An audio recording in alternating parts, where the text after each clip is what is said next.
সুপ্রিয় দর্শক, এসটিভি রাতের আয়োজন লেট এডিশনে আপনাদের সবাইকে স্বাগতম। সঙ্গে আছি আমি জাহিদুর রহমান খান। দর্শক, আজ আমাদের আলোচনার বিষয় ঐক্যে অনৈক্যের সুর। আর এই আলোচনায় আমার সঙ্গে স্টুডিওতে আছেন সাবেক মন্ত্রী, জাতীয় পার্টি কেন্দ্রীয় নেতা গোলাম সরোয়ার মিলন, আছেন গবেষণা প্রতিষ্ঠান জি9-এর সাধারণ সম্পাদক ডাক্তার শাহাদাত হোসেন সায়ন্ত এবং জাতীয় নাগরিক কমিটির যুগ্ম মুখ্য সংগঠক মোহাম্মদ নিজামুদ্দিন।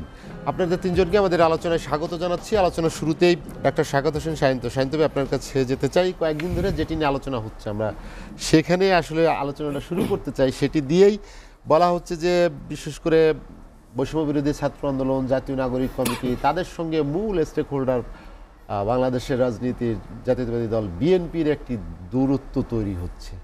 এই দূরত্ব বা এই একটি পরস্পর বিরোধী একটি বাদানুবাদও তৈরি হচ্ছে। কেন, কি কারণে হঠাৎ করে এই বিষয়গুলো সামনে আসছে?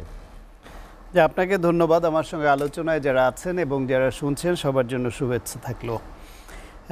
দূরত্ব তৈরি হওয়া খুব অস্বাভাবিক তো না, কারণ বিএনপি একটি রাজনৈতিক দল, তাদের একটা আদর্শ আছে, একটা আইডিওলজি নিয়ে তারা রাজনীতি করে এবং এই দলটি অতীতে বহুবার একাধিকবার রাষ্ট্র ক্ষমতায় ছিল এবং ভবিষ্যতে রাষ্ট্র ক্ষমতায় আসার জন্য রাজনীতি করে।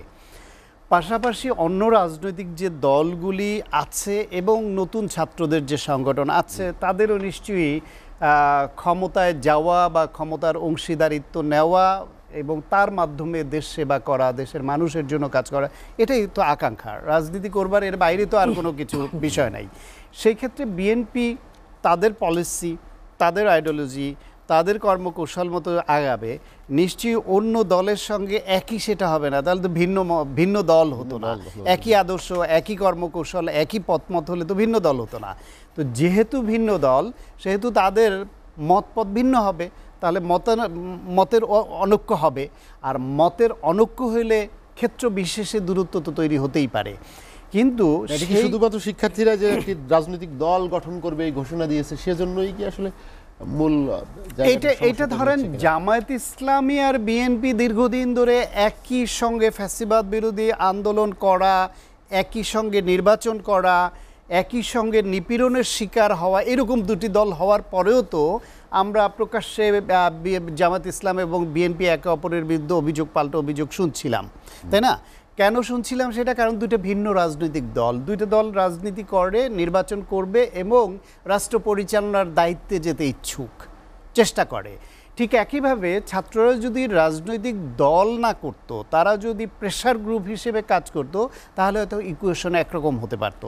যখন ছাত্ররা রাজনৈতিক দল করছে, তখন তো সেটা অবশ্যই বিএনপি বা অন্যান্য রাজনৈতিক দল তাদেরকে রাজনৈতিক প্রতিপক্ষ হিসেবে দেখবে। আপনার গণ অভ্যুত্থানের পক্ষের শক্তি হিসেবে ফ্যাসিবাদ বিরোধী আন্দোলন এবং এই যে গণ অভ্যুত্থানের একই সঙ্গে পক্ষের শক্তি হিসেবে এদের মধ্যে যেরকম বৃহত্তর অর্থে একটা ঐক্য থাকা উচিত বা আছে, ঠিক একই আবার একটু ক্ষুদ্রতর অর্থে যদি যাই, যে ভিন্ন ভিন্ন রাজনৈতিক প্ল্যাটফর্মের বিবেচনায় আবার একটু মতভিন্নতা অনৈক্য তো আসবেই। কিন্তু সেই মতভিন্নতা বা অনৈক্যটার বিষয়টা খুব বড় এখনও আমার মনে হয় না। যে সেটাকে যদি শুধুমাত্র এই কেউ কাউকে ছাড়বে না, যে কথার উত্তর কথা দিয়ে দিতেই হবে এবং সেটা দিতে গিয়ে আরও দুইটা উস্কানি দেওয়ার সুযোগ তৈরি করে দেওয়া, এবং যারা এই শক্তিগুলোর মধ্যে ফাটল ধরাতে পছন্দ করে বা ফাটল ধরলে একটু দূরত্ব তৈরি হলে লাভবান হবে মনে করে, তারা আবার এটাকে লুফে নিয়ে আরও একটু উস্কানিয়ে দূরত্বটা বাড়ানোর চেষ্টা করে। ফলে এইখানে বিএনপি হোক, ছাত্ররা হোক, জামায়াত ইসলামী হোক বা ডান বাম অন্যান্য রাজনৈতিক শক্তি হোক, যারা গণ অভ্যুত্থানের পক্ষের শক্তি, তারা রাজনৈতিক কৌশল বিবেচনায় মতভিন্নতা যেমন থাকবে, নিজস্ব কৌশল থাকবে, কিন্তু সেটাকে আবার সঙ্গে সঙ্গেই একজনের বিরুদ্ধে একজনে কথা বলে মাঠ গরমের যেই রাজনীতি, সেটা করতে গিয়ে দূরত্বটাকে বাড়িয়ে দেওয়া, সেটা খুব কাঙ্ক্ষিত নয়। যেমন ধরেন বিএনপি মহাসচিব মির্জা ফখরুল ইসলাম আলমগীর, তিনি তার দলের বা তার নিজস্ব একটা অবস্থান তিনি ব্যক্ত করেছেন যে যদি ছাত্ররা রাজনৈতিক দল করে, তাহলে সরকারের সহযোগিতাটা ছাড়া রাজনৈতিক দল গঠন করা ছাত্রদের জন্যই ভালো হবে, তাদের স্বার্থেই, যাতে মানুষ তাদেরকে বা কোনো পক্ষ তাদেরকে কিংস পার্টি বলে অবহিত করতে না পারে, এই কথায় স্পষ্ট করে বলেছেন যে তাদের জন্যই ভালো হবে। দ্বিতীয় একটা কথা বলেছেন যে যদি ছাত্ররা রাজনৈতিক দল করে এবং তাদের প্রতিনিধি যদি সরকারে থাকে, কারণ আমরা জানি যে এই গণ অভ্যুত্থানে সম্মুখভাগের থেকে আন্দোলনের নেতৃত্ব দিয়েছে কিন্তু ছাত্ররা, ছাত্রদের সঙ্গে যোগ হয়েছে এই ফ্যাসিবাদ বিরোধী 16 বছর ধরে আন্দোলন করা রাজনৈতিক শক্তি আর সাধারণ জনতা। সেই বিবেচনায় যদিও এটাকে ছাত্র জনতা বলা হচ্ছে, জনতা সঙ্গে ইনক্লুডেড হচ্ছে পলিটিক্যাল পার্টিসগুলা, কারণ ছাত্রদের নেতৃত্বে আন্দোলন হয়েছে এবং এই ছাত্রদের নেতৃত্বে যারা সমন্বয়ক ভূমিকা, প্রধান ভূমিকা পালন করেছেন, যাদের পেছনে ছাত্ররা এবং অন্য সকল রাজনৈতিক শক্তি একযোগে ঝাঁপিয়ে পড়ল, তাদেরই 3 জন প্রতিনিধি কিন্তু সরকারের উপদেষ্টার পদে আসীন হলেন। এখন সেই 3 জন এখানে আছেন, তাদেরই অনুগামী বা অনুসারী যে ছাত্ররা গণ অভ্যুত্থানকারী, তারা যখন রাজনৈতিক দল গঠন করছেন তখন এদের একটা টান, আকর্ষণ বা প্রশ্রয় বা ভালো লাগা, ভালোবাসা বলেন, কিছু একটা তো থাকা খুব অসঙ্গত নয়। এবং এই অসঙ্গত নয় বিবেচনায় কোনো কোনো দিক থেকে এই সন্দেহের উদ্রেক তো হতেও পারে, যে কারণে বাংলাদেশে রাজনৈতিক দল দ্বারা গঠিত সরকারের অধীনে অতীতে কোনো নির্বাচন প্রতিপক্ষ বা বিরোধীরা মেনে নেয়নি। সেই আস্থার সংকট থেকে তত্ত্বাবধায়ক সরকার আসলো, সেই তত্ত্বাবধায়ক সরকার তুলে দিয়ে আবার দেশকে একদলীয় শাসনের দিকে নিয়ে গেল। আবার সেই তত্ত্বাবধায়ক সরকার ব্যবস্থা ফিরে পাবার জন্য এই জামায়াত, বিএনপি সহ আওয়ামী ফ্যাসিবাদ বিরোধী সকল রাজনৈতিক শক্তি আন্দোলন করলো।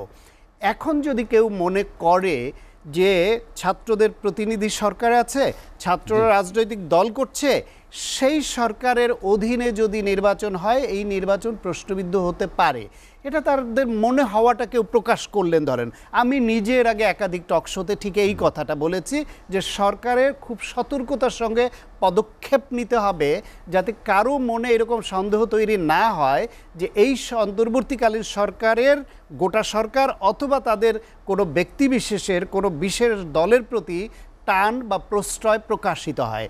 তাহলে অন্য রাজনৈতিক দলগুলো কিন্তু আবার তত্ত্বাবধায়ক সরকারের দাবিও সামনে আনতে পারে, যেটা এই বৃহত্তর অর্থে এটা নতুন একটা সংকট তৈরি করতে পারে। এই ব্যাখ্যা, এই কথা আমি নিজে অনেকগুলো টকশোতে বলেছি। আমি শেষ করে দিচ্ছি, সেই একই কথার প্রতিধ্বনি আমি দেখছি খুবই ভদ্রভাবে মির্জা ফখরুল ইসলাম আলমগীর প্রকাশ করেছেন। সেটা নিয়ে উনি সন্দেহ করেছেন সরকারে যারা আছেন তারা এটা বলাই যথেষ্ট ছিল যে আপনারা আমাদের অবজার্ভ করেন, আমাদের ভূমিকা কাজ দেখেন, যদি আমাদের কোনো কিছুতে পক্ষপাতিত্ব দেখেন নিঃসন্দেহে আপনারা প্রশ্ন তুলবেন, আমরা হয় নিজেদের সংশোধন করে নিব অথবা আমরা আপনাদের দাবি মেনে নিব। সেইখানে তাদেরকে আবার আওয়ামী লীগের সঙ্গে বিএনপিকে মিলিয়ে 111 আনার ষড়যন্ত্র বা এই জাতীয় বক্তব্যটা এই দূরত্বটাকে আরও খানিকটা বাড়িয়েছে। এটা কাঙ্ক্ষিত নয়। সায়ন্ত ভাই, আমি আপনার কাছে আবার আসবো। মোহাম্মদ নিজামুদ্দিন, আপনি শুনছিলেন যে ডাক্তার স্বাগত হোসেন সায়ন্ত যেটি বলছিলেন যে 111-এর প্রসঙ্গটা সামনে আনায় বিএনপির সঙ্গে বৈষম্য বিরোধী ছাত্র আন্দোলন বা জাতীয় নাগরিক কমিটির একটা দূরত্ব তৈরি হয়েছে। জাতীয় নাগরিক কমিটি যদি রাজনৈতিক দল হিসেবে প্রতিদ্বন্দ্বিতা করে বা দাঁড়ায়, সেখানে আসলে বিএনপি মহাসচিব যে দাবি তুলেছেন যে নিরপেক্ষ সরকারের প্রয়োজন হতে পারে, কেন তার এই দাবিটি কি শুধুই কি রাজনৈতিক? ধন্যবাদ। আমার সহ-আলোচক যে দুজন আছে তাদেরকে ধন্যবাদ জানাচ্ছি, সাথে আপনাকেও। দেখুন, জানেন আপনারা, বিএনপির সাথে আমাদের কোনো ধরনের অনৈক্য হইতো না যদি আমরা 5ই আগস্টের অভ্যুত্থান পরবর্তী সময়ে যদি রাজনৈতিক দলগুলোর কাছে ক্ষমতা হস্তান্তর করে আমরা যদি ঘরে ফিরে যেতাম, আমরা যদি আবার শিক্ষা প্রতিষ্ঠানের ছাত্ররা ফিরে যেত, তাহলে বিএনপির সাথে আমাদের এই অনৈক্যর যে কথাটা আপনারা বলতেছেন, এই অনৈক্যর প্রশ্নটা এখানে আসতো না। ছাত্ররা যদি রাষ্ট্র পরিচালনার এই গুরুদায়িত্ব যদি গ্রহণ না করতো এবং ছাত্ররা যে নতুন রাজনৈতিক বন্দোবস্ত, এই নতুন রাজনৈতিক বন্দোবস্তের আলাপ যদি মাঠে না আনতো, তাহলে বিএনপির সাথে মোটা দাগে যে অনৈক্যের কথা আপনারা বলতেছেন সেই প্রশ্নটা এখানে আসতো না। মূল অনৈক্যের কথাটা উঠছে কেন? মূল অনৈক্যের কথাটা উঠছে গত 53 বছরে আমরা কিন্তু এই বাংলাদেশে কোনো ধরনের রাজনীতি দেখি নাই। রাজনীতির নামে এখানে আমরা পরিবারতন্ত্র দেখেছি, আমরা সামরিক শাসন দেখেছি, আমরা ফ্যাসিজম দেখেছি, আমরা সেখানে স্বৈর শাসন দেখেছি। কিন্তু এই 3রা আগস্ট ছাত্রদের যে 1 দফা আন্দোলন, সেখানে ফ্যাসিবাদী ব্যবস্থার বিলোপ এবং নতুন রাজনৈতিক বন্দোবস্ত, এই নতুন রাজনৈতিক বন্দোবস্ত কিন্তু ছাত্ররা বিপ্লব পরবর্তী সময় নতুন করে আমদানি করে নাই, তারা কিন্তু বিপ্লবের আগেই কিন্তু এই বয়ান দিয়েছিল। এই নতুন রাজনৈতিক বন্দোবস্তের অংশ হিসাবে ছাত্ররা যখন রাষ্ট্র পরিচালনার মহান ব্রতী হিসাবে তারা তাদের সেই অভ্যুত্থানের যে ন্যারেটিভ সেটাকে এস্টাবলিশ করা শুরু করলো, তখনই কিন্তু আমাদের এই অনৈক্যের প্রশ্নটা আসলো। দেখেন, আপনি বলছেন যে বিএনপির সাথে ১/১১ সরকারের যেই প্রশ্নটা জড়িয়ে তাদের সাথে আমাদের বিতর্কটা হচ্ছে। দেখুন, কিছুদিন আগে আওয়ামী লীগ নেতা মোহাম্মদ আলী রতন তিনি বলেছিলেন যে অন্তর্বর্তী সরকারের অধীনে, এই সরকারের অধীনে কোনো নির্বাচন হলে সেটা নিরপেক্ষ হবে না। দেখুন, তার বক্তব্যের পরেই কিন্তু আওয়ামী লীগ তার অফিসিয়াল পেজে একই কথা বলেছেন। হ্যাঁ, মোহাম্মদ আলী আরাফাত। এর পরবর্তীতে একদিন পরে গণহত্যার সরাসরি নির্দেশদাতা আসাদুজ্জামান খান কামাল তিনি কি বলেছেন যে ডক্টর মোহাম্মদ ইউনূসের কোনো অধিকার নেই তিনি অন্তর্বর্তী সরকারের প্রধান উপদেষ্টা থাকার, তিনি কোনো রাজনৈতিক ব্যক্তিত্ব নয়। আবার এখানে বিএনপির মহাসচিব জনাব মির্জা ফখরুল ইসলাম আলমগীর একই সাথে নিরপেক্ষ সরকারের কথা বলেছেন। তাহলে ক্রোনোলজিক্যালি প্রত্যেকের কথার সাথে একটা টোন কিন্তু মিল পাওয়া যায়। তো কাজে এখানে একটা আশঙ্কা থাকতেই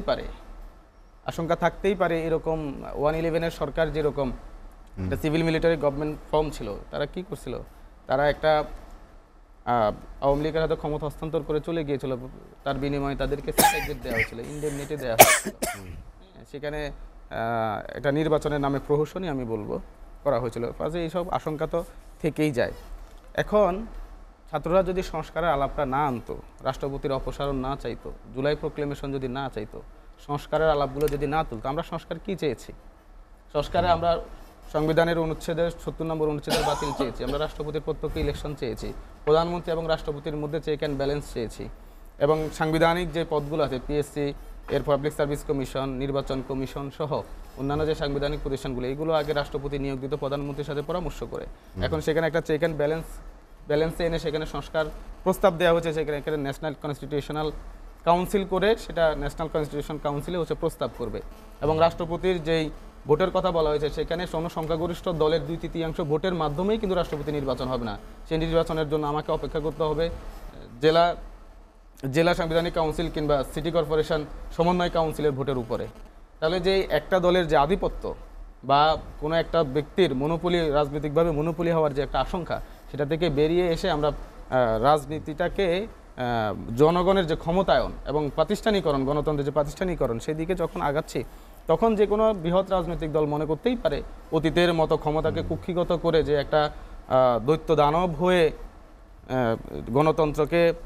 গণতন্ত্রকে আপনার পকেটবন্দি করে যে একটা একদলীয় শাসন, সেটা তাদের রুখে যেতে পারে। যার কারণে আপনি যেটি বলছেন যে নতুন রাজনৈতিক বন্দোবস্ত বা ফ্যাসিবাদী ব্যবস্থার বিলোপ, যেটি আপনাদের ৩ আগস্টের ঘোষণার কথা বলছেন, বিপ্লব পরবর্তী পূর্ব মুহূর্তের যে ঘোষণা যেটি ছিল, সেটি করতে গিয়ে কি আপনাদের পক্ষ থেকে এই ধরনের বক্তব্য আসছে কিনা? যে আগে তো আমরা শুনেছি যে মুজিববাদের কথা, মুজিববাদ চলবে না, মুজিববাদের কোনো স্থান হবে না। এখন কিন্তু আমরা আবার শুনতে পাচ্ছি জিয়াবাদের কথা, যে জিয়াবাদও চলবে না। তো নতুন রাজনৈতিক এই বন্দোবস্তকে জিয়াবাদ, মুজিববাদ দুটি বিষয় আসলে কিভাবে আসলো বা সেটা থাকবে না কেন? দেখুন, স্বাধীনতার সাম্য, মানবিক মর্যাদা এবং সামাজিক সুবিচারের মহান স্লোগান নিয়ে যে মুক্তিযুদ্ধ হয়েছিল, সেখানে বাংলাদেশের যে জাতিগতভাবে একটা ঐক্যবদ্ধ নেশন গঠনের যে একটা সম্ভাবনা তৈরি হয়েছিল, সেটা কিন্তু ৭২-এ এসে মুজিববাদী সংবিধানের মাধ্যমে বাঙালি জাতীয়তাবাদ বলে বাঙালি ছাড়া অপরাপর যে জাতি গোষ্ঠীগুলো আছে বাংলাদেশে, তাদেরকে খারিজ করে দেওয়া হয়েছে। আমাদের ঐক্যবদ্ধ জাতি গঠনের যে একটা অপার সম্ভাবনা ছিল, সেটাকে কিন্তু অঙ্গুরেই বিনাশ করে দেওয়া হয়েছিল। সেখানে বাকশাল নামে আমার অন্য অপরাপর দলের যে রাজনৈতিক অধিকার, সেটা খর্ব করা হয়েছিল, গণমাধ্যমগুলোর অধিকারকে খর্ব করা হয়েছিল, সেখানে একদলীয় শাসন কায়েম করা হয়েছিল। মূলত যেই কনস্টিটিউশনে আমরা মুজিববাদী সংবিধানের কথা বলেছি, এই সংবিধানটা ছিল কি? এই সংবিধানটা ছিল 1970 সালের পাকিস্তানের গণপরিষদের জাতীয় এবং প্রাদেশিক যেই পরিষদ সদস্যরা ছিল, তাদের সমন্বয়ে একটা কনস্টিটিউশন হয়েছিল, যেটা এই অঞ্চলের মানুষের স্বাধীনতা পরবর্তী জনগণের কোনো ম্যান্ডেট ছিল না। তো যার কারণে আমরা বারবার বলেছি এই মুজিববাদী সংবিধানের আমরা মানি না, নতুন করে সংবিধান রচনা করতে হবে, সংবিধানের যৌক্তিক সংস্কার হইতে হবে। যার কারণে আমাদের এই সংবিধান, আপনাদের বিএনপির সভানেত্রী, দেশনেত্রী বেগম খালেদা জিয়াও বলেছেন যে বিএনপি ক্ষমতায় আসলে এই সংবিধান ছুঁড়ে ফেলে দিবেন। আমরা সেই সংবিধান সংস্কারের কথা বলেছি, কিন্তু বিএনপি বরাবরই সাংবিধানিক অব্লিগেশনের কথা বলে সংবিধানের দোহাই দিয়ে সেই সংস্কারের পথে আমাদের বাধা তৈরি করেছে। জিয়াবাদের কথা বলছেন যে আমরা তো একসময় শুধু মুজিববাদ নিয়ে আলোচনা হয়েছে অনেক, কিন্তু ইদানিং শোনা যাচ্ছে যে জিয়াবাদও চলবে না। বাংলাদেশে সরাসরি বা বিএনপির রাজনীতির প্রতি এক ধরনের চ্যালেঞ্জ ছুড়ে দাও না? জিয়াবাদ বলতে বাংলাদেশে কোনো মতবাদ ছিল না আসলে। হ্যাঁ, এখানে স্বাধীনতার পরবর্তী যেভাবে সামরিক শাসন ছিল, পরিবারতন্ত্র ছিল, সেই পরিবারতন্ত্র সামরিক শাসনের বিরুদ্ধে আমরা রাজনীতির যে গুণগত পরিবর্তন, কাঠামোগত সংস্কার, সেটার জন্য যে প্রাতিষ্ঠানিক সংস্কারগুলো দরকার, সংবিধানের সংস্কার দরকার, পুলিশের সংস্কার দরকার, নির্বাচন কমিশনের সংস্কার দরকার, সেই সংস্কার আলাপগুলো মূলত আমরা বলে আসছি। জি নিজামুদ্দিন, আমি আপনার কাছে আবার আসবো। গোলাম সরোয়ার মিলন, মিলন ভাই আপনাকে আমাদের সঙ্গে আলোচনায় স্বাগত জানাচ্ছি। যেটি নিয়ে আমরা আলোচনা করছিলাম ঐক্যে অনৈক্যের সুর। 5 আগস্ট যে গণ অভ্যুত্থান হলো, তার পক্ষের যে শক্তিগুলো তখন যে ইস্পাত কঠিন যে ঐক্য গড়ে উঠেছিল, এবং তারই ধারাবাহিকতা আপনি জানেন যে বিভিন্ন সময় নতুন বাংলাদেশের যে যাত্রা, নতুন রাজনৈতিক বন্দোবস্তের কথা বলেছেন। সম্প্রতি যেটি নিয়ে আলোচনায় এসেছে যে মুজিববাদ তো চলবে না, জিয়াবাদও চলবে না। জাতীয় নাগরিক কমিটির আহ্বায়ক নাসিরুদ্দিন পাটোয়ারির একটি বক্তব্য ছিল এরকম, জিয়াবাদও চলবে না। আপনি দীর্ঘ সময় জাতীয়তাবাদী রাজনীতিতে শুরু এবং পরবর্তীতে জাতীয় পার্টির রাজনীতি সব মিলিয়ে বাংলাদেশের রাজনীতির নতুন যে বন্দোবস্তের কথা বলতে হচ্ছে, সেটি কি পরিচালিত রাজনৈতিক ধারা থেকে বেরিয়ে এসে একটি নতুন ধারা স্থাপন করতে চায় শিক্ষার্থীরা? ধন্যবাদ আপনাকে এবং আজকে আমার দুজন সম্মানিত সহ-আলোচক, তাদেরকে প্রীতি শুভেচ্ছা এবং অগণিত দর্শক শ্রোতাকে সালাম, আসসালামু আলাইকুম। প্রথমে বলতে চাই যে দুজন খুব সুন্দর বক্তব্য রেখেছে। আমি আমার অবস্থান থেকে শুধু এটুকু বলতে চাই, এই 54 বছরের বাংলাদেশ 30 লক্ষ শহীদের রক্তের আলপনায় আমরা দেশটা এনেছিলাম, এবং তখন আমরা যে সাম্য, মানবিক মর্যাদা এবং সামাজিক ন্যায় বিচার, এটা তো আমরা 54 বছরের প্রতিষ্ঠা করতে পারি নাই। আজকে যারা শাসন করেছে, বিএনপি, জাতীয় পার্টি, আওয়ামী লীগের 15 বছরের ইতিহাস তো এটা ক্রিপ্টোক্রেসি আর এলিগার যারা, তারা তো শাসন করেছে। আমি 15 বছরে তো ফ্যাসিবাদের এদেরকে তো পুরো বাদ দিয়ে এর আগে যারা আমরা শাসন করেছি, আমাদের ত্রুটি বিচ্যুতি কিংবা আমাদের আছে। কারণ একটি জিনিস চিন্তা করেন, দেখেন যে স্বাধীনতার পর কত গণ অভ্যুত্থান, কত আন্দোলন করলে আমরা আমাদের যে আকাঙ্ক্ষা, যে গণতান্ত্রিক আকাঙ্ক্ষা, সেটাকে বাস্তবায়ন করতে পারবো।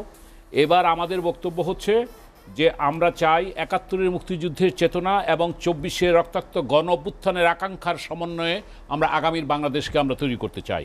সেজন্য প্রথম কথা হচ্ছে যে তিনটা জেনারেশন ভোট দিতে পারে না, 14, 18, 24। এই 3 জেনারেশন অর্থাৎ জেন জি যারা, এদের মাইন্ডসেটকে রিড করতে হবে, এদেরকে আমাদেরকে ধারণ করতে হবে। পাশাপাশি আমি মনে করি গণ অভ্যুত্থানের যে ঘোষণাপত্র, যে লিগ্যাল একটা ইনস্ট্রুমেন্ট, এটা সংবিধানে অন্তর্ভুক্ত করার জন্য এটা প্রস্তাবনায় আনতে হবে, এবং এটা জাতীয় ঐক্যমতের ভিত্তিতে করতে হবে। তাহলে এই যে ঐক্য অনৈক্যের ব্যাপারটা বলতেছেন, এটা অনেকটা কমে আসবে। তবে এই 54 বছরে আমার ব্যক্তিগত দৃষ্টিকোণ থেকে শহীদ রাষ্ট্রপতি জিয়াউর রহমানের সময়টাকে আমি মডেল টাইম মনে করি, যিনি একটি বাংলাদেশি জাতীয়তাবাদের চেতনার উন্মেষ ঘটিয়েছিলেন, যেটা নিজাম সাহেব বলছিলেন যে বাঙালির পাশাপাশি বিভিন্ন জাতিসত্তার সমন্বয়ে যে আমাদের যে একটা জাতীয়তাবাদের প্রশ্ন, এবং সেখানে তিনি ডান বাম, মুক্তিযুদ্ধ অমুক্তিযুদ্ধ মিলিয়ে একটা জাতীয়তাবাদের রাজনীতি তিনি সৃষ্টি করেছিলেন। তার পরবর্তীতে কিন্তু আমি বলবো বিএনপি কিংবা অন্য দলও সেইভাবে কিন্তু তারা শাসন করেছে। আজকে যেহেতু আওয়ামী লীগ বিতাড়িত, পালিয়ে গিয়েছেন, আমি মনে করি যে আগামী দিনের অন্তর্ভুক্তি একটা নির্বাচন হওয়া দরকার। তবে প্রথমে তাদের যারা এলিগার ছিল এদেরকে বিচার করতে হবে, এদেরকে ক্ষমা চাইতে হবে, এবং এদেরকে বিচার করার পর যারা ভালো, তারা যদি ক্ষমা চেয়ে আসে, জনগণ বিবেচনা করবে তারা ইলেকশন করতে পারবে কিনা। তাই আমি যেটা বলতে চাই যে আজকে আপনি যেটা বলছেন যে বা এই যে ঐক্য অনৈক্যের কথা বলছেন, যে কিংস পার্টির কথা আমার সায়ন্ত ভাই বলেছেন, তো কিংস পার্টি তো আমি জিয়াউর রহমানের সাথে তার সাথে রাজনীতি করার আমার সৌভাগ্য হয়েছিল। তাকে দেখেছি যে কত একজন, তা বললাম তো ওই সময়টা একটা আডেল সময়। হ্যাঁ, জিয়াউর রহমানের সময় উনি কিংস পার্টি হয়েছে, উনি কিং ছিলেন, উনি কিংস পার্টি ছিলেন। এরশাদের সময় ক্ষমতায় থেকে জাতীয় পার্টি করেছে, ইট ওয়াজ এ কিংস পার্টি। কিন্তু এখন মানুষ কিংস পার্টি সেভাবে হোকের চায় না। আর আমি মনে করি doctor Yunus is a king, সে তো কোনো কিংস পার্টি তৈরি করছে না। এবং আজকে এই 24-এর আকাঙ্ক্ষাকে ধারণ করে যদি ছাত্ররা যদি একটি নতুন বন্দোবস্ত যে রাজনীতির কথা বলছে, তারা যদি সেটা বলে, অসুবিধা কি? আমরা তো স্বাগত জানাতে চাই তাদেরকে, তারা আসুক, তারা জনগণের কাছে যাক। তবে এটা ঠিক যে আমরা যারা রাজনীতি করছি, আমরা মনে করি আমাদের ভিতরে গুণগত পরিবর্তন আনা দরকার, আমাদের মধ্যেও একটা সংস্কার আনা দরকার। এবং ওইটা তো বললাম, আজকে আমরা যারা শাসন করেছি, আমি আর দায় নিয়ে বলছি, আমি তো একটা দলের আমি মন্ত্রী ছিলাম, এবং সে এরশাদ সাহেব যদিও অনেক সংস্কার করেছেন, তারপরেও তাকে দায় নিতে হবে, তার দলকে দায় নিতে হবে। আর এইবারে যেটা বারবার আপনাকে বলেছি, আমরা তো জিএম কাদেরের বিরুদ্ধে আমরা অবস্থান নিয়েছি, তার প্রমাণ তো অনেকবারই আছে যে আমরা কাজী ফিরোজ রশিদের নেতৃত্বে আমরা এই গণ অভ্যুত্থানকে সমর্থন করেছি। আমরা বলেছি গণহত্যা চলছে, বিচার করতে হবে, এবং সরকারের পদত্যাগের কথা বলেছি, এটা তো ডকুমেন্টারি আছে। সেই কারণেই কথাটা বললাম যে আজকে আমাদের গ্যাপটা কোথায়। সায়ন্ত ভাই, বড় দল, বিএনপির শুভাকাঙ্ক্ষী হিসাবে বলতেছি যে বিএনপি একটা বড় দল এবং তার কর্মকৌশল নিজস্ব থাকবে, যথার্থ বলেছেন, এবং তার সাথে মিলবে না। তারা জামাতের সাথে তারা একসাথে আন্দোলন সংগ্রাম সরকারও গঠন করেছিল, এখন তাদের মধ্যে আবার বিভিন্ন পরস্পর বিরোধী বক্তব্য আছে, থাকতেই পারে ক্ষমতায় যাওয়ার জন্য। কিন্তু আজকে বিএনপিকেও সেখানে, আজকে দেখেন, আমি একজন বিএনপির শুভাকাঙ্ক্ষী নাগরিক হিসাবে বলতে চাই, বিএনপি আজকে নিচু লেভেলে দখলবাজি, চাঁদাবাজি কিংবা যে আধিপত্য সৃষ্টি করতেছে, এটাকে বন্ধ করতে হবে। যদিও বিএনপির হাইকমান্ড থেকে 1000 কর্মীকে বহিষ্কার করা হয়েছে, কিন্তু কন্ট্রোল কিন্তু এটা আসতেছে না। তাই আমি বলবো ছাত্ররা আবার, আমি উইথ রেসপেক্ট আমাদের আগামী প্রজন্মের, এখানে নিজাম সাহেব আছেন, তারাও কিন্তু এক ফ্যাসিবাদ গেছে, তাদের বক্তব্যে কিন্তু ফ্যাসিবাদের সুর আমরা দেখতে পাচ্ছি। এটাও কিন্তু জনগণ কিন্তু এটা করছে না যে আমরা অমুককে করতে দিব না, অমুককে করতে। আমরা ইনক্লুসিভ নির্বাচন চাই, আমরা যার বিচার হওয়া দরকার সে হত্যাকারীদের বিচার চাই, এবং আগামী দিনের বাংলাদেশ বহুত্ববাদের কথা আজকে প্রস্তাবনা এসেছে, তাহলে আমরা কেন বহুত্ববাদের দিকে আমরা থাকবো না? আজকে আমরা চাই যে একটা যে বাংলাদেশি জাতীয়তাবাদ কিংবা সেখানে ধর্মনিরপেক্ষতার জায়গায় ধর্মীয় স্বাধীনতা থাকতে পারে, এবং জাতীয়তাবাদটা তো নেই। জাতীয়তাবাদ কোনটা? মানে প্রস্তাবিত বৌদ্ধবাদ, ওখানে বৌদ্ধবাদের কথা বলছে। বৌদ্ধবাদ বলতে যদি তাই হয়, তাহলে আমরা কেন তাহলে অন্য দলকে কিংবা ক্রিমিনাল যে নাকি হত্যাকারী, যে নাকি লুটেরা, যারা নাকি লুট করেছে, লুণ্ঠন করেছে, এই ক্রিপ্টোক্রেসি এবং অলিগার্করা, তাদেরকে তো বাংলাদেশের রাজনীতি করতে দেওয়ার কোনো প্রশ্নই আসে না। কিন্তু এর মধ্যে ভালো লোক নাই, তাদেরকে সুযোগ, তারা যদি রিকনসিলিয়েশনের মাধ্যমে, ট্রুথ অ্যান্ড রিকনসিলিয়েশনের মাধ্যমে তারা আসে, সেটা ভবিষ্যতের ব্যাপার। আমার বক্তব্য হলো, শেষ কথা বলতে চাই এই কারণে যে একটা ন্যূনতম সংস্কার কিন্তু লাগবেই। আপনি যদি নির্বাচনও করেন, সেটা আগামী ডিসেম্বর, জানুয়ারি, ফেব্রুয়ারির মধ্যে এটা সম্ভব, একটা নির্বাচন, কারণ 3টা জেনারেশন ভোট দিতে পারে নাই। আপনি দেখেন ভোটার লিস্ট এখন হয় না, এখনও ভোটার রেজিস্ট্রেশন, আপনার ডিলিমিটেশনের কথা আছে, ডিলিমিটেশন ঠিক করতে হবে, যেটা 2008-এ ভেঙে চুরে নষ্ট করে দিছে। এগুলি যেহেতু একটা সময় লাগবে, এখন ওনারা আমার সায়ন্ত ভাইরা জুলাইতে নির্বাচন চান, কীভাবে করবেন আমি জানি না, এটা সম্ভব না। সুতরাং আর ছাত্ররাও যেটা চাচ্ছে, ছাত্রদেরকেও আমি বলবো তাদের আবেগের জায়গায় যুক্তির ভাষায় কথা বলতে, আর পূর্বসূরীদেরকে সম্মান করতে। 71-এ যারা মুক্তিযুদ্ধ করেছিল তাদেরকে যদি আমরা সম্মান করতে না জানি, আর 71 মানে এই না যে আওয়ামী লীগের বাপদাদার এটা সম্পত্তি, 71 মানে এই না যে মুজিববাদের শাসন তারা বলতে চেয়েছে। আজকে যে সংবিধান এসেছে, সেই সংবিধানের যে ঘোষণাপত্র ছিল, যেটা আমরা বললাম, সেও বললো সাম্য, মানবিক মর্যাদা এবং সামাজিক ন্যায় বিচার, এটা তো আজকে তারাও বলছে। সুতরাং 71-কে আমাদের ভুললে চলবে না। তাই আমরা 71-কে সামনে নিয়ে আমরা 24-এর আকাঙ্ক্ষাকে ধারণ করে প্রত্যেকটা দল, আমার মনে হয় যে আপনি ঐক্য অনৈক্য বললেন না, আমি এই কথা বলি শেষ করতে চাই। এই যে ওনাদের ছাত্রদের, এরা 71-কে হয়তো একটু কম গুরুত্ব দিয়ে যাচ্ছে, আর আমার সায়ন্ত ভাইয়ের মতো বড় স্টেক হোল্ডার বিএনপির, এরা মনে হয় 24-এর আকাঙ্ক্ষাকে সেইভাবে ধারণ করতে পারছে না। এটাকে যদি সমন্বয় করা যায়, তাহলে আমি মনে করি, আর ওই তার সাথে 100% একটা পয়েন্টে একমত, আপনি গণতান্ত্রিক দেশ, ভিন্ন মতো থাকবে। আপনি এটাকে এত বড় ইস্যু করে অনেক কেন দেখছেন? আমি যদি হয় তাহলে তো বাকশালী হয়ে গেল, যদি সব কথাই একমত হয়। হ্যাঁ, জাতীয় ইস্যুতে আমাদের ঐক্যমত থাকতে হবে, আমাদের নির্বাচনের প্রশ্নে, আমাদের আগামী দিন চলার পথে আমাদের থাকবে। শেষ কথা, এই দেশে এখন যে অর্থনীতির যে অবস্থা এবং যে দ্রব্যমূল্যের ঊর্ধ্বগতি, আইন শৃঙ্খলার নিম্নগতি, এই জনগণের কথাটা দয়া করে এই শান্ত ভাই, জ্ঞানী লোক, এগুলি বলেন, জনগণের পক্ষে কথা বলেন, খালি নির্বাচন আর এর কথা বলে লাভ নাই, জনগণের পক্ষে কথা বলতে হবে। বিরতির পরে আবার আসবো। দর্শক, লেট এডিশনের ইচ্ছে একটা বিরতি, ফিরবো শীঘ্রই, সঙ্গেই থাকুন।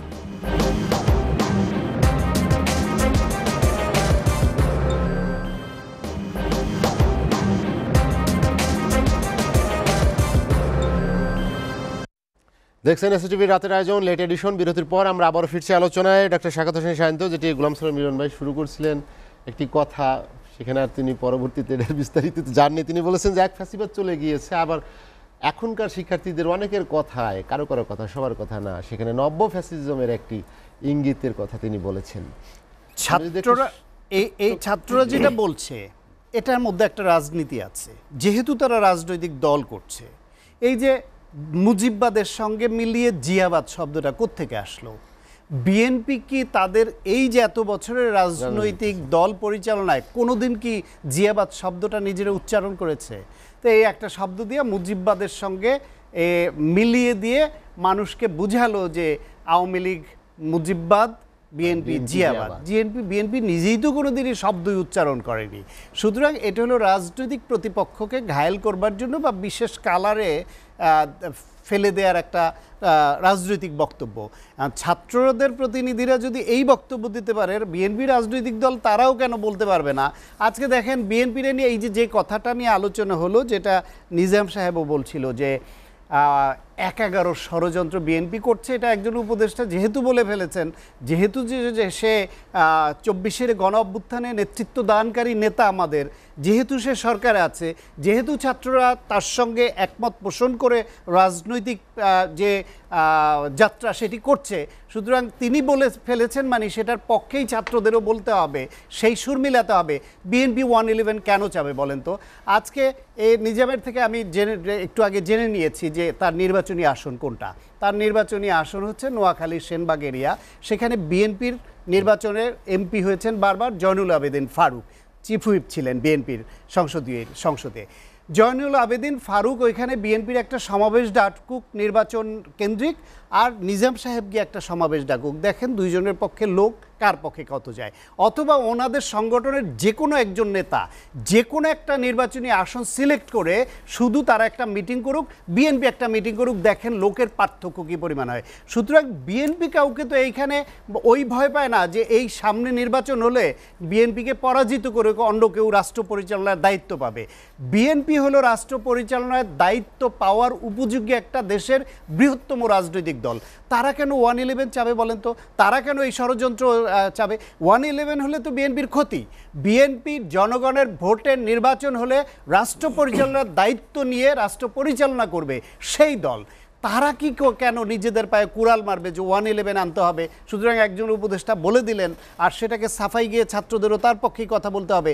হ্যাঁ, উনি এইটা ভেবে চিনতে বলেননি, বলে ফেলেছেন, শেষ এইটা। এইখানে এটা নিয়ে বিএনপিরও বাড়াবাড়ি করার কিছু নেই, ছাত্রদেরও এটাকে আপফোল্ড করে এর পক্ষে কথা বলতে হবে সেটা প্রয়োজন নাই। এটাই বিভেদকে বাড়ায়।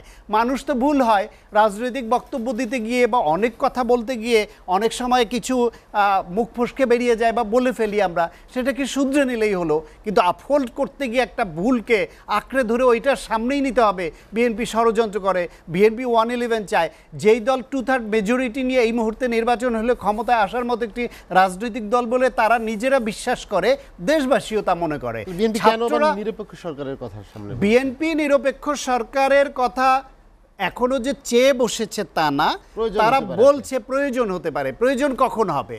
যেটা বলছে যেহেতু ছাত্রদের প্রতিনিধি এই সরকারে আছে, সেই ক্ষেত্রে এই ছাত্ররা যদি রাজনৈতিক দল করে এবং কোনো হিডেন এজেন্ডা যদি থাকে, সেই সন্দেহ রাজনৈতিক শক্তি হিসেবে বিএনপি একেবারে অমূলক মনে করবে কেন? 111-এর পরে 2008 সালে সেনাবাহিনীর অধীনে যে নির্বাচনটি হয়েছিল বাংলাদেশে, সেটি ছিল একটা শান্তিপূর্ণ ইলেকটোরাল কু। যারা নির্বাচন বোঝেন, যারা নির্বাচনী কার্যক্রমের মধ্যে তখন ছিলেন, তারা বুঝবেন, মিলন ভাইও নিশ্চয়ই তার রাজ সাক্ষী, যে 2008 সালের নির্বাচনে একটা খুন হয় নাই, নির্বাচনের দিন মারামারি হয় নাই, ভোট কেন্দ্র দখল হয় নাই। কিন্তু সেই ভোটে ইন্ডিয়ার ব্লু প্রিন্ট হিসেবে বাংলাদেশে বিএনপিকে 30 সিট ধরিয়ে দিয়ে আওয়ামী লীগ যেভাবে ব্রুট মেজরিটিতে ক্ষমতা দখল করেছিল একটা নির্বাচনী ইলেকটোরাল নীরব কুয়ের মাধ্যমে, সেটি কোনো নির্বাচন ছিলই অর্থে, অথচ বাহাবা নেয় সেই সময়ের উপদেষ্টারা। সেই নির্বাচনে প্রার্থী কে হবে, কাকে জেতানো হবে, কাকে নির্বাচনে প্রার্থী হতে দেওয়া হবে না, কাকে কোনোভাবেই সংসদে আসতে দেওয়া হবে না, সেই ব্লু প্রিন্ট ইন্ডিয়ার সহযোগিতায় ওই সরকার তখন করেছিল। সেটা নানানভাবে আলোচনায় এসছে।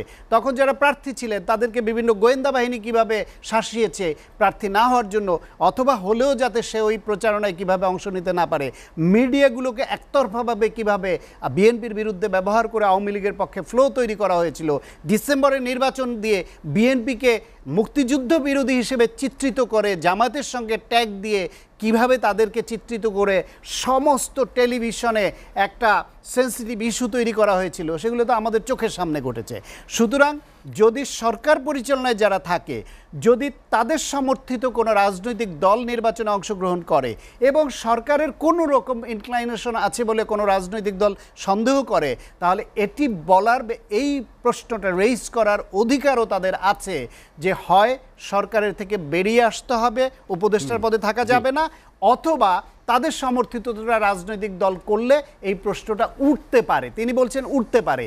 এখন সেটা সরকারের পরীক্ষা, সরকারের যারা উপদেষ্টা আছেন তাদের পরীক্ষা যে না, আমরা এইরকম প্রশ্ন উঠবে না এমনভাবে চলবো, জাস্ট অবজার্ভার্স, দেখেন আমরা পক্ষপাতমূলক কিছু করি কিনা। কিন্তু যখন আপনি বিভিন্ন ইস্যুতে কথা বলবেন, তখন ওই উপদেষ্টাদের বা সরকারের কারো কারো যে কথা আর ছাত্রদের যে কথা সেটা সিনক্রোনাইজ হয়ে যাবে, একই সুর হয়ে যাবে, তখন সন্দেহ উঠলে আপনি তো তাদের দোষ দিতে পারেন। ডক্টর সায়ন্ত, আমি আপনার কাছে আবার আসবো। মোহাম্মদ নিজামুদ্দিন, আপনি শুনছিলেন ডক্টর সায়ন্ত বলছিলেন যে কথাগুলো, কেন বিএনপি মধ্যে এই প্রশ্ন জাগছে নিরপেক্ষ সরকার দরকার, তারা কি কোনো শঙ্কায় আছে ছাত্রদেরকে নিয়ে?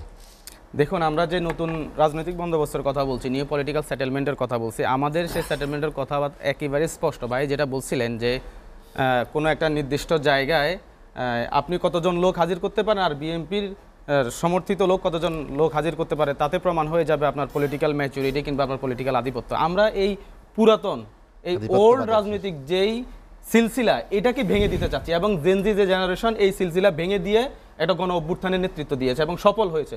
গত 15 বছরে ফ্যাসিবাদ যেভাবে বাংলাদেশের জাতির উপরে ঝেঁকে বসেছে, এটা কিন্তু গত 15 বছর ধরে কোনো রাজনৈতিক দল পারে নাই।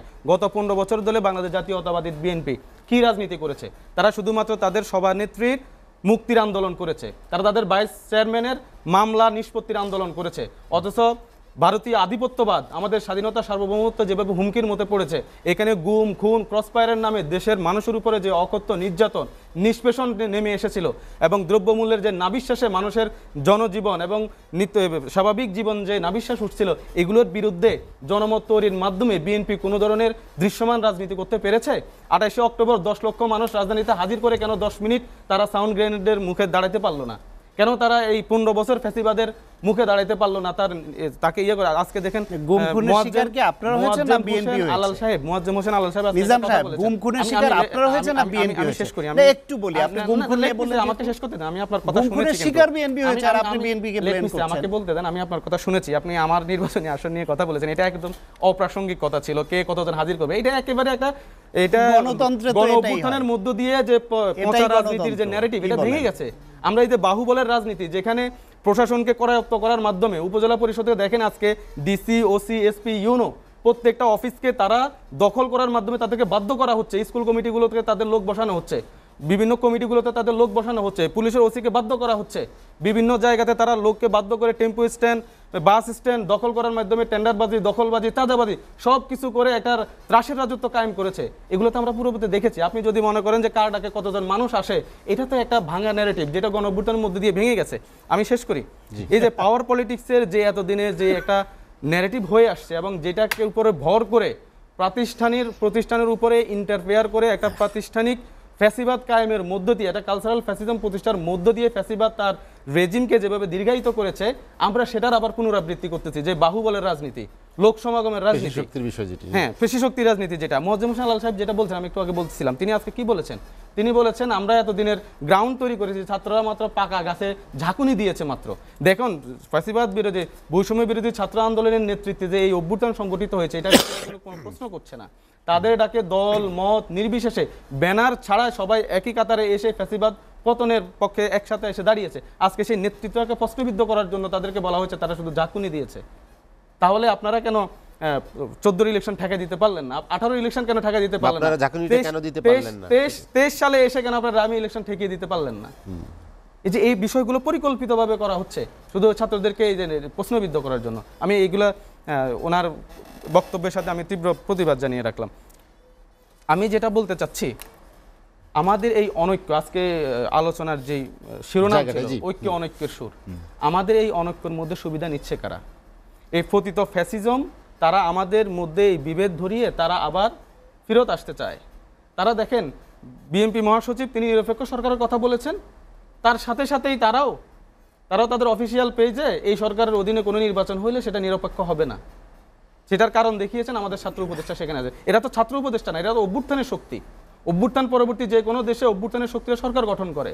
তাহলে আপনারা এটা এই ছাত্র এদেরকে ছাত্র উপদেষ্টা বলে আপনারা একটা ন্যারেটিভ তৈরির একটা প্রচেষ্টা চালাচ্ছেন। এটা তো অভ্যুত্থানের শক্তি। এরপর আমাদের নাহিদ ইসলাম এবং আসিফ মাহমুদ সজীব ভুঁইয়া তারা তাদের ভেরিফাইড ফেসবুক পোস্টে বলেছেন যে ছাত্রদের নেতৃত্বে কোনো রাজনৈতিক দল হলে তারা সরকারে যারা আছেন তারা পদত্যাগ করে যাবেন, সরকারের থেকে কোনো রাজনৈতিক দলে কেউ আসবেন না, এটা স্পষ্ট করে দিয়েছেন। তাহলে এখানে নিয়ে তো আলোচনা কন্টিনিউ করার সুযোগ থাকছে না। আমরা এখনও চাচ্ছি, আমাদের মধ্যে কোনো অনৈক্য আছে বলে আমি মনে করি না। আমরা ছাত্ররা যে নতুন রাজনৈতিক বন্দোবস্তের স্লোগান নিয়ে গণ অভ্যুত্থান করেছে, অভ্যুত্থান পরবর্তীতে সেই নতুন রাজনৈতিক বন্দোবস্তের বয়ান নিয়ে যখন রাষ্ট্র পরিচালনার এই মহান ব্রতী হয়ে যখন কাজ করা শুরু করছে, তখনই একটা বৃহৎ রাজনৈতিক দলের বাদ সেধেছে। সুতরাং আমরা এটা বলতে চাই যে কোনো একটি বৃহৎ রাজনৈতিক দলের কোনো ধরনের অনৈক্যের কারণে যদি কোনো পতিত ফ্যাসিজম যদি বাংলাদেশে ফেরত আসে, এটার দায়ভার কিন্তু তাদেরকে নিতে হবে। নিজামুদ্দিন, যেটি আপনি বলছিলেন যে অনৈক্যের জায়গাটি, আপনি কি অনৈক্য বলবেন নাকি আপনারা যেটি চান সেটির আসলে বিরোধিতা হচ্ছে? আসলে দেখুন, আমরা 5ই আগস্ট অভ্যুত্থান পরবর্তী কি কি বিষয় আমাদের চাওয়া হয়েছে। আমরা রাষ্ট্রপতি শাহাবুদ্দিন চুপ্পুর অপসারণ চেয়েছি, আমরা সংবিধান সংস্কার চেয়েছি, আমরা সেখানে জুলাই প্রক্লেমেশনের চেয়েছি, আমরা গণহত্যার বিচার চেয়েছি, আমরা বৈষম্য বিরোধী ছাত্র আন্দোলনের যে নেতৃত্ব, সেই নেতৃত্বের একটা স্বীকৃতি চেয়েছি। আমরা 47, 71 এবং 24 এই 3টা আন্দোলনের ধারাবাহিক যে লিগ আছে, এই যে একটু আগে ভাই বলেছেন, আমি শ্রদ্ধার সাথে ভাইয়ের সাথে দ্বিমত পোষণ করতে চাই যে 1971 এবং 24কে প্যারালালি একটা মুখোমুখি দাঁড় করানোর চেষ্টা করা হচ্ছে। আমাদের কোনো ছাত্র উপদেষ্টা বলেন, কোনো অভ্যুত্থানের নেতা বলেন, কেউই কিন্তু কোনো মুক্তিযুদ্ধকে হিউমিলেট করে তাকে সারপ্লাস করে 24কে প্রতিষ্ঠা করার কথা বলছে না। বরঞ্চ আমরা আমাদের প্রক্লেমেশনের মধ্যে, ঘোষণাপত্রের মধ্যে আমরা স্পষ্ট বলেছি, আমাদের প্রচারপত্রের মধ্যে এটা স্পষ্ট উল্লেখ আছে যে 47, 71 এবং 24 যে ধারাবাহিক আন্দোলনগুলো, এই প্রত্যেকটা আন্দোলন একটা আরেকটার সাথে ইন্টার রিলেটেড, ইন্টার কানেক্টেড, এবং সেইগুলোর একটা লিগ্যাসির স্পষ্ট বর্ণনা থাকতে হবে প্রক্লেমেশনে। আমরা সেটা স্পষ্ট করেছি। এখানে আমাদেরকে মুখোমুখি দাঁড় করানোর একটা চেষ্টা করা হচ্ছে। এই যে প্রত্যেকটা অভ্যুত্থানের শক্তির প্রত্যেকটা সংস্কার আলাপে ফ্যাসিবাদের সর্বশেষ চিহ্ন শাহাবুদ্দিন চুপ্পুর অপসারণ, জুলাই প্রক্লেমেশন, গণহত্যার বিচার, এই প্রত্যেকটা ইস্যুতে যখন একটা বৃহৎ রাজনৈতিক দল এবং অপরাপর রাজনৈতিক দল যখন বাধা হয়ে দাঁড়ায়, যখন বিরোধিতা করে, তখন এটা বলার অপেক্ষা রাখে না তাদের এখানে কোনো ধরনের পতিত ফ্যাসিজমের কিংবা নতুন করে কোনো নব্বী ফ্যাসিজম এক্সারসাইজের কোনো ইল ইন্টেনশন এখানে আছে কিনা, সেই আশঙ্কা আমরা করাটা একেবারেই স্বাভাবিক মনে করি। নিজামুদ্দিন, আমি আপনার কাছে আবার আসবো। গোলাম সারোয়ার মিলন, আপনি শুনলেন নিজামুদ্দিন যেটি বলছেন যে কেন তাদের এই আশঙ্কাটা। আমি নিজামুদ্দিন সাহেবের আমার কথাটা বোধহয় উনি রিসিভ করতে পারেন না। আমি বলছি 71-এর মুক্তিযুদ্ধের চেতনা এবং 24-এর গণ আকাঙ্ক্ষার সমন্বয়ে আগামী দিনের বাংলাদেশ পথ চলা। আমি কিন্তু এই মেসেজটাই দিতে চেয়েছি। আমি কাউকে কোনো প্রতিপক্ষ করি না, কিংবা কেউ করলে এটা ভুল করবে, এটাই ছিল আমার কথাটা। 1, 2 নম্বর হচ্ছে যে গোল করে তার নাম হয়, গোল কিন্তু সে একা করতে পারে না। 11 জনে খেলায় পিছন থেকে পাস করতে করতে গোল হয়। কারণ ছাত্ররা যে আন্দোলন করেছে তাদেরকে আমাদের শ্রদ্ধা জানাতে হবে, তারা অসাধ্য সাধন করেছে। এটা তো একদিনে হয় নাই, 15 বছরে গুম খুনের শিকার তো বিএনপি সহ বিভিন্ন নেতাকর্মীরা হয়েছে, এটা তো সত্যি কথা। এবং আমাদেরকে স্বৈরাচারের দোসর বলা হয়, যদিও আমাদের অংশটা সবসময়, আমি 14তে ইলেকশন করি নাই, 18তে করি নাই, 24-এ করি নাই, কিন্তু এরশাদ সাহেবকে কীভাবে 14 সনে চ্যাংদোলা করে করা হয়েছিল, আজকে আমাদের দুঃখের সাথে বলতে হয় যে এই গণভাবে দোসর করা হয়, এটাও কিন্তু সঠিক নয়। আমি যেটা বলতে চাই, আবেগের জায়গায় যুক্তি, এবং অবশ্যই এই আবেগ না থাকলে 24 হতো না, এটা সত্যি কথা। এবং আমি কিন্তু একটা কথা বলে গেছি, যেটা নিজাম সাহেব আমি ভেবেছিলাম তুই করবে, আমি বলছি এই জেনজি 3টা নির্বাচন করতে পারেনি, তাদের মাইন্ড সেটকে রিড করতে হবে প্রতিটা দলের, বিএনপিকে আমি এটাকে ধারণ করার কথা বলছি। এখন আরেকটা কথা হচ্ছে যে এই ছাত্ররা কোটা আন্দোলন থেকে শুরু করেছিল, তারা কিন্তু যে এক কথা হলো যে 24-এর পরপরই বিপ্লবী সরকার করতো, বিপ্লবী কথা যে কথাটা সে বলে গেছে, রাষ্ট্রপতি সংবিধান সংস্কার 47, 71, 24 সুন্দর কথা, এগুলো তো আমরা সাপোর্ট করি। কিন্তু এইটা কিন্তু তারা যখন আন্দোলন করে তখন কিন্তু এই বিপ্লবের রূপরেখা কিন্তু তারা দেয় নাই। তারা এর আগে বিপিনুররা কোটা আন্দোলন করেছিল, তারই ধারাবাহিক এর আগে সড়ক পরিবহন আন্দোলন হয়েছিল। এইবার তারা যে আন্দোলন করেছে তারা ছাত্র জনতা এবং আন্দোলন। এখন আমরা যারা সমন্বয় কাছে, আমি বলবো প্রাইভেট বিশ্ববিদ্যালয়ের সমন্বয় তো একজনও দেখি না। আজকে সেখানে যদি একটা ঐক্য থাকতো তাহলে বুঝতে হবে যে সমস্ত ছাত্ররা আছে। ছাত্ররা, আমি রেসপেক্ট আবারও বলতেছি, ছাত্ররা দেশ চালাবে, আগামী দিনে ছাত্রদেরকে আমাদের ধারণ করতে হবে। এখন তারা যদি এমনভাবে কথা বলে যে তারা তাদের কথাই ঠিক, তাহলে তো আওয়ামী লীগ আর এই ছাত্রদের কথার মধ্যে পার্থক্যটা কী রইল? সুতরাং আজকে সেই ফ্যাসিবাদী tone has to be change, এবং সেই গণতন্ত্রের কথা, নতুন বন্দোবস্তের কথা বলতে গিয়ে আপনি ফ্যাসিবাদী স্টাইলে কথা বলবেন, এটা তো জনগণ নেবে না। আমরা যারা রাজনীতি করে আসছি, মুক্তিযুদ্ধ করে আসছি, নিশ্চয়ই আমাদের এই দেশে স্টেক আছে, আমরা এই দেশের রাজনীতি করেছি এবং আমরা এই গণ আন্দোলনের ছাত্রদেরকে আমরা সমর্থন করেছি এবং আমরা বিশ্বাস করি নতুন দল। আমি ব্যক্তিগতভাবে আজকে জাতীয় পার্টি যদি তার কি বলে এটাকে, বয়ান, এটা কি ইংরেজি কি বলে, ন্যারেটিভ যদি চেঞ্জ না করে, আমি নিজেও তো একটা নতুন স্রোতধারার সাথে আমি বিলীন হতে পারি। এটা সত্যি কথা। আজকে ওপেন ইয়ারে বললাম, আজকে বাস্তবতা বুঝতে হবে। কিন্তু তার মানে এই না যে আমি পুরাতন যারা ছিল তাদেরকে অবজ্ঞা করবো। আমি কিন্তু আমার বক্তব্যে প্রথমেই বলে গেছি। আমরা কি একটু জানতে পারি যে আপনি কি আসলে জাতীয় পার্টিতে থাকছেন না? না, আমি কিন্তু এই কথা বলি। আমি বলছি জাতীয় পার্টি জিএম কাদেরের যে লেগেসি আমাদেরকে বহন করতে, আমরা যেটার বিরোধিতা ছিল, জাতীয় পার্টি কি নতুন রূপে সাজছে কিনা, এইটাই। জাতীয় পার্টি নতুন রূপে যদি তার অতীতের আছে, যদি সে তারকে ভুল স্বীকার করতে হবে, অন্যায় স্বীকার করতে হবে জিএম কাদেরের, এবং আমরা ঐক্যবদ্ধ হতে চাই, এবং আমরা 24কে ধারণ করতে চাই, এবং 24-এর এই যে নতুন বন্দোবস্তকে ধারণ করতে চাই। যদি এটা জাতীয় পার্টি যদি কোনো কারণ না করে, আমরা যারা এই 71 এবং 24-এর সমন্বয়ে যে আগামীর বাংলাদেশ, আমরা সেই কথাই বলেছি, সেটা যে হবে সেদিকে যাবেন। হ্যাঁ, সে যাবে। জাতীয় পার্টি আরেক দফা ভাঙছে, তাই না, আরেক দফা ভাঙছে না। আমরা বলছি নতুন স্রোতধারা। নো, ছাত্ররা নতুন দল, আমি শেষ করি, ছাত্ররা নতুন দল করতে পারে, অন্য কেউ উদ্যোগ নিতে পারে না? পুরাতন যারা আছে তারা উদ্যোগ নিতে পারে না? সেটাই তো আমি গোলাম সারোয়ার মিলন যদি আজকে 71 আর 24-এর কথা বলে, আমরা তো চাই আপনারা উদ্যোগ নেন, তাহলে কি আপনি কি বাধা দিবেন? সাংবাদিকের সে রাইট, স্বাগত জানাবেন, আমরা চাই সেটা বলেন। সুতরাং ছাত্ররাই একক এই দেশে যেমন ভাবে, তাদেরকে আমি মনে করি উইথ রেসপেক্ট তারাই করেছে। তারা তাদের মতো তাদের লেখাপড়ায় যেমন ফিরে যাওয়া উচিত, যারা ছাত্রত্ব আছে এখনো, আর যারা ছাত্রত্ব পেরিয়ে গেছে, ছাত্ররা লেখাপড়া শেষ করবেন না, আপনারা দেশ শাসনে আসবেন, এটা ছাত্রদের এই বাংলাদেশের জন্য ভবিষ্যৎ ভালো হতে পারে না। সুতরাং ছাত্রদেরকে এখানে, তাদেরকে যারা এখনো ছাত্রত্ব আছে, they should go to the reading table. আমরা আরেকটা বিরতি নিতে চাই, বিরতির পরে আবার আসবো। দর্শক, লেট এডিশনে নিচ্ছে আর একটা বিরতি, ফিরবো শীঘ্রই, সঙ্গেই থাকুন।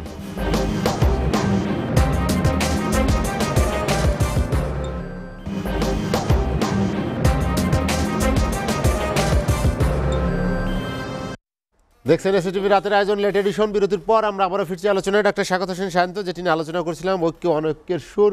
নতুন রাজনৈতিক বন্দোবস্তে আসলে সবাই মানানসই হবে কিনা, সেই জায়গাগুলো নিয়েই কি বেশি শঙ্কা, চিন্তা, আমরা যে কথাবার্তা শুনছি বাদানুবাদ, সেগুলো কি সে কারণে উঠে এসছে? হ্যাঁ, এটা আমি শুরুতেই বলছি যে যখনই রাজনৈতিক শক্তি হবে ছাত্ররা, জামায়াত ইসলাম, বিএনপি, জাতীয় পার্টি, অন্যরা, তখন তো মতৈক্য থাকবেই। এই যে মতভিন্নতা, এই মতভিন্নতাটাই তো হচ্ছে ডেমোক্রেসির বিউটি। এবং ওনরা যতই বলুক যে বয়ান পাল্টে ফেলবে, পুরনো ধারা পাল্টে ফেলবে, ওই আগের ধারা লোক সমাগম, এটা না। লোক সমাগম এবং মেজরিটির রায় হচ্ছে ডেমোক্রেসি। আপনি যদি ডেমোক্রেসি মানেন, তাহলে মেজরিটির লোকের রায়টাই হচ্ছে ডেমোক্রেসি।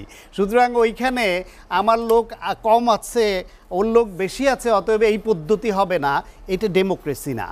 বরং একটা কথা আমি একটু এখানে ব্যাখ্যা করতে চাই, সেটা হলো ছাত্রদের তরফ থেকে এই প্রশ্নটা বহুবার করা হয়েছে আজকের মতোই, যে বিএনপি কেন 16 বছরে পারেনি।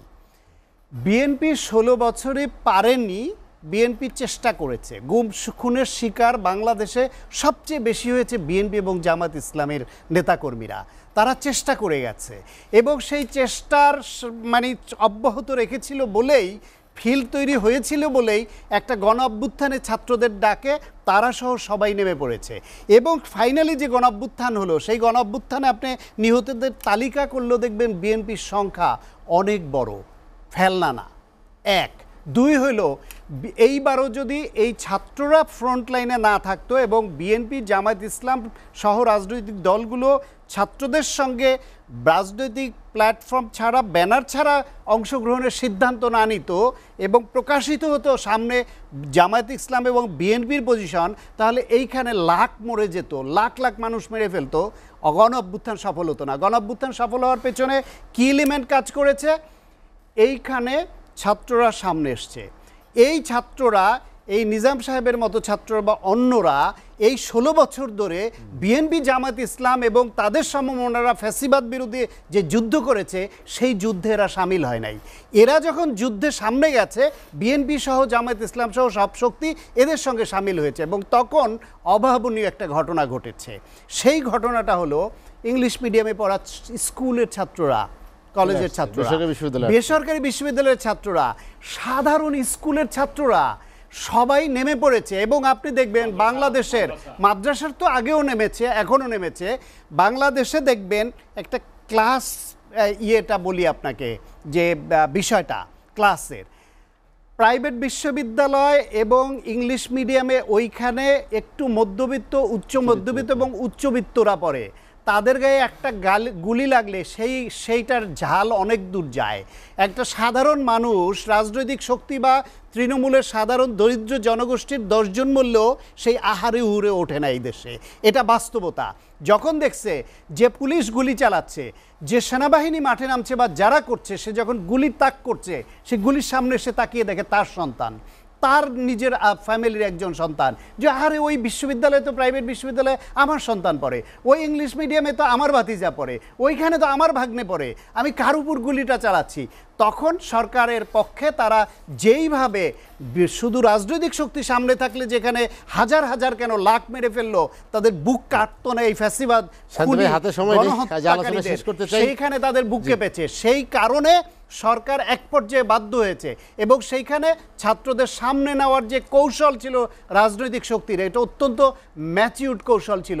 এটা ভাবার কারণ নাই যে হুজুগে ছাত্ররা সামনে গেছে আর হুজুগে পড়ে বিএনপি, জামাত ইসলামের মতো এরকম ম্যাচিউরড পলিটিক্যাল দল নিজেদের ব্যানার নাটা নিয়ে ছাত্রদের পেছনে দৌড়েছে এবং গুলি খেয়েছে। ডক্টর সায়ন্ত, আপনাকে অসংখ্য ধন্যবাদ। নিজামুদ্দিন, আলোচনা শেষ করতে চাই। কে আসলে কোনটা তার ক্রেডিট নিবে সে ব্যস্ততা আমরা এর আগেও দেখেছি, এর আগে অনেক বাদানুবাদ দেখেছি যে রাজনৈতিক দলগুলোর সাথে আসলে মতদ্বৈততা বা দূরত্ব তৈরি বা একজন আরেকজনকে আস্থায় না নেয়ার যে বিষয়টি, এটি কি শুধুমাত্র নেতৃত্বে কে ছিল এই বিতর্কই? একে অপরকে আস্থায় না নেওয়ার যে বিষয়টা আমরা কিন্তু শুরু থেকে বলে আসছি। এখানে নেতৃত্ব দিয়েছে বৈষম্য বিরোধী ছাত্র আন্দোলন, কিন্তু সেখানে অংশগ্রহণ করেছে দল মত নির্বিশেষে প্রতিটা মানুষ, এবং প্রতিটা মানুষ যখন এই আন্দোলনে অংশগ্রহণ করেছে, আন্দোলনে একটা চরম মাত্রা পেয়েছে, পূর্ণাঙ্গ মাত্রা পেয়েছে এবং তার ফলশ্রুতিতে কিন্তু ফ্যাসিবাদের পতন হয়েছে। সেই বিষয়টা আমরা শুরু থেকেই বলে আসছি। এখানে ক্রেডিট নেওয়ার যে রাজনীতি বাংলাদেশে বর্তমানে শুরু হয়েছে, এটা নিয়ে একটা রাজনীতি হচ্ছে আর কি। কিন্তু আমরা বৈষম্য বিরোধী ছাত্র আন্দোলন কিন্তু নাগরিক কমিটি কখনোই এই বৈষম্য বিরোধী ছাত্র আন্দোলন কিংবা নাগরিক কমিটিকে বিপ্লবের একক শক্তি হিসাবে কোনো অন রেকর্ডে কেউ কোনো বক্তব্য দিচ্ছে কিনা আমার জানা নেই। উনি বলেছেন যে নিজাম সাহেবরা এইভাবে কোট করেছেন যে নিজাম সাহেবরা হয়তো উনি বোঝাতে চেয়েছেন ছাত্ররা গত 15-16 বছরে কোনো আন্দোলন করেনি। দেখেন, গত 15-16 বছরে যতগুলো বড় আন্দোলন হয়েছে, আপনি 18 সালে কোটা সংস্কার আন্দোলন বলেন, এর পরবর্তী ধর্ষণ বিরোধী আন্দোলন বলেন, এরপরে নিরাপদ সড়ক আন্দোলন বলেন, এরপরে শিক্ষাঙ্গনের সন্ত্রাস এবং গেস্ট রুমের প্রতিবাদে প্রত্যেকটা শিক্ষাঙ্গনে ক্যাম্পাসে যেরকম আন্দোলন, মোদি বিরোধী আন্দোলন, ভারতীয় আধিপত্যবাদ বিরোধী আন্দোলনগুলো কারা নেতৃত্ব দিয়েছে? এই সিরিজ প্রোগ্রামগুলোতে শুরু থেকে যে আন্দোলনের নেতৃত্ব দিয়েছে যে আক্তার নাহিদা, তারা কিন্তু হুট করে নেতৃত্ব উঠে আসে নাই। আসিফ মাহমুদ, নাহিদ ইসলাম, আক্তার হোসেন, এরা কিন্তু 2014-15 থেকে তারা ক্যাম্পাসের প্রত্যেকটা আন্দোলনের নেতৃত্ব দিয়েছে এবং 2018 সালের যে কোটা সংস্কার আন্দোলন, যেটা লিগ্যাসি বহন করে, আপনারা সেটা নিশ্চয়ই জানেন। সুতরাং আমরা যে হুট করে এসে একটা আন্দোলনের নেতৃত্ব দিয়েছি, সেখানে রাজনৈতিক দলগুলো এসে আমাদের এটার সফল করেছে, বিষয়টা আসলে সত্য নয়। এখানে আমাদের রাজনৈতিক সিলসিলা বহুকাল আগের। আর একটা বিষয় আমি আপনার সাথে দৃষ্টি আকর্ষণ করছি, দেখেন আমরা কেউ কিন্তু অনৈক্য চাই না, যেটা বারবার বলার চেষ্টা করতেছি। আমাদের এই অনৈক্য মূলত পতিত ফ্যাসিবাদকে আবার পুনরায় সুবিধা দিচ্ছে। আমরা চাই রাজনীতিতে একটা ছাত্ররা বা বিপ্লবের শক্তি নতুন রাজনৈতিক দল করবে, এটা দেশের সংবিধান, দেশের প্রচলিত নিয়ম কানুন, আইন কানুন মেনেই তারা করবে, এটা তাদের করার গণতান্ত্রিক অধিকার। সেখানে রাজনীতির দল করার ক্ষেত্রে তাদের মধ্যে একটা প্রতিযোগিতা হতে পারে, সেক্ষেত্রে অনৈক্য কেন হবে? বাংলাদেশে রাজনীতি করার ক্ষেত্রে, মানুষের জন্য রাজনীতি করার ক্ষেত্রে একটা রাজনৈতিক প্রতিযোগিতা থাকবে। সেখানে কিছু বিষয়ে আমার আপনার মতদ্বৈরিতা থাকতে পারে, মত বিপরীত থাকতে পারে, সেক্ষেত্রে আমরা আলোচনার টেবিলে এসে সেটা ঠিক করে নেওয়ার সুযোগ আছে। কিন্তু সেখানে পক্ষ বিপক্ষকে বিতর্কিত করে পতিত ফ্যাসিজমকে ফিরিয়ে আনার যে সুযোগ তৈরি করে দেওয়া হচ্ছে, এটা আমার আপনার কোনো রাজনৈতিক দলের জন্য শুভকর হবে না। মোহাম্মদ নিজামুদ্দিন, আপনাকে অসংখ্য ধন্যবাদ। হাতে সময় নিয়ে আলোচনা শেষ করতে চাই। গোলাম সোরান মিলন ভাই, আলোচনার একদম শেষ দিকে চলে এসেছি। আপনি কথা যেখানে শেষ করেছিলেন ওখান থেকে আমরা আসলে আপনার কাছ থেকে শুনতে চাই যে নতুন বন্দোবস্তে নতুনভাবে নতুনদের সাথে পুরাতনরা আসলে কি চিন্তা ভাবনা করছে। না দেখেন, এটা তো সত্যি কথা যে 54 বছরের বাংলাদেশের যে চিত্রটা, এটা গুণগত পরিবর্তন দরকার। এই ব্যাপারে আমার মনে হয় কোনো দলেরই নাই। এখন বিএনপির মতো করে চিন্তা করছে, আমরা আমাদের মতো চিন্তা করছি, জামাত ইসলাম তার ইসলামিক আদর্শে চিন্তা করতেছে। পরিবর্তন দরকার, অর্থাৎ আমার ভোট আমি দেব যাকে ভালো মনে করি তাকে দেবো। This is number 1। নাম্বার 2, রাজনীতিতে যে দুর্বৃত্তায়ন, যেটা বিএনপি করেছে, জাতীয় পার্টি করেছে, আওয়ামী লীগ করেছে, যার টাকা আছে ওনার মতো মেধাবী লোককে নমিশন দেয় নাই অতীতে, এটা হয়েছে, এটা অস্বীকার করার উপায় নাই। It has to be change. আমরা একটা গুণগত পরিবর্তনের লক্ষ্যে ন্যূনতম সংস্কার করে একটা সুনির্দিষ্ট রোডম্যাপ হওয়া দরকার, যে রোডম্যাপটা আগামী ডিসেম্বর জানুয়ারির মধ্যে নির্বাচনটা হয়ে গেলে এইটা থেমে যাবে। আরেকটি কথা বলতে চাই, মালিকানা। আমি মনে করি এই মালিকানা, দেখেন 71-এর মালিকানা শেখ মুজিব একটা নিতে গিয়া জাসদ তৈরি হয়েছিল এবং তাকে রাজনৈতিক আত্মহত্যা করতে হয়েছিল 75-এর বেগত ঘটনার মধ্য দিয়ে। এই মালিকানা আমরা ছাত্রদেরকে দিতে চাই। এখন ছাত্ররা কিংবা তাদের স্টেক হোল্ডাররা যদি মনে করে আমরাই সব করব, তাহলে আমি 71-কে স্মরণ করে ইতিহাস থেকে শিক্ষা নিতে চাই। আজকে আমাদের সবার ঐক্যমত দরকার। ঐক্যমত যদি না হয় তাহলে সামনের বাংলাদেশকে আমরা আগামী দিনের বাংলাদেশে করব। যে কারণে আমি বারবার একটি স্লোগান, এটা অনেকেই বলে, আমিও বলি, 71-এর চেতনা এবং 24-এর আকাঙ্ক্ষা, দুইয়ের সমন্বয়ে আগামীর বাংলাদেশ। এটাকে যদি আমরা করতে পারি, আপনি যেটা বললেন ভাই, খুব সুন্দর উত্তর দিচ্ছে শান্ত ভাই। আমি একটা পার্টি করি, উনি একটা পার্টি করে, উনি একটা পার্টি করে, তা আমরা যদি একই হইতাম তাহলে তো আর এই দ্বিমতের জায়গা কিংবা ওই থাকা, ওটা কিন্তু ডেমোক্রেসি, এটাই ডেমোক্রেসি, এটাই ডেমোক্রেসি। এবং democracy is a art of compromise. আর ডেমোক্রেসির সঙ্গে আপনি এখানে কয়েকবার বলছি, democracy is a process, democracy is a culture, democracy is a substance. এইটা আমরা ধারণ করতে পারি নাই, এটা যেন আমরা ধারণ করতে পারি। আরেকটি কথা বলি, শেষ করি। আমরা কিন্তু সহনশীলতা, আমরা খুব সহনশীলতার অভাব। আমরা গণতান্ত্রিক মূল্যবোধ এবং কালচারালি আমরা উই আর এগ্রি, এই প্র্যাকটিসটা যেন এই নতুন প্রজন্ম সেটাই করে। এবং একটা অনুরোধ রেখে যেতে চাই, এই নতুন প্রজন্ম যেন অগ্রজদেরকে অ্যাটলিস্ট তারা যেন একটা সম্মানের জায়গায় রেখে আগামী দিনের বাংলাদেশের তৈরি করে। গোলাম সোরান মিলন, ডাক্তার শাহাদাত হোসেন শাহিন এবং মোহাম্মদ নিজামুদ্দিন, আপনাদেরকে অসংখ্য ধন্যবাদ। দর্শক জানিয়ে রাখি, লেট এডিশন পুনঃপ্রচার হয় সকাল 8টায়। আজ এ পর্যন্তই। ভালো থাকুন, সুস্থ থাকুন, এসএটিভির সঙ্গেই থাকুন।